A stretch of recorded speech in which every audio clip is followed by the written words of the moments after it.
গাজায় যুদ্ধবিরতির নতুন প্রস্তাবে নিশ্চুপ বর্বর ইসরায়েল। গাজা হামলায় সম্মতি দেওয়া যুক্তরাষ্ট্র যেখানে নতুন প্রস্তাবে সম্মতি দিয়েছে, সেখানে তার বন্ধুরাষ্ট্র ইসরায়েলের এই নিশ্চুপ নতুন প্রশ্নের জন্ম দিয়েছে। বিশ্লেষকরা বলছেন, গাজার প্রতি সহানুভূতি দেখানো ট্রাম্প প্রশাসনের এক ধরনের কৌশল হতে পারে এবং গোপনে তারা ইসরায়েলকে নিশ্চুপ থাকতে বলেছে। যদি সত্যিই এমন হয়ে থাকে, তাহলে চরম দুর্দশার মুখোমুখি হবে এই কুকৌশলী দুই দেশ।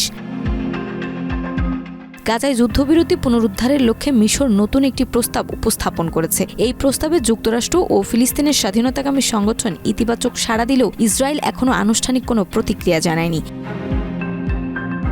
রয়টার্স ও জেরুজালেম পোস্টের প্রতিবেদন অনুযায়ী মিশরের প্রস্তাবে একটি সময়সূচি নির্ধারণ করা হয়েছে। এর আওতায় প্রতি সপ্তাহে 5 জন ইসরায়েলি বন্দীকে মুক্তি দেবে হামাস, যার পরবর্তী ধাপে ইসরায়েল যুদ্ধবিরতির দ্বিতীয় ধাপ কার্যকর করবে।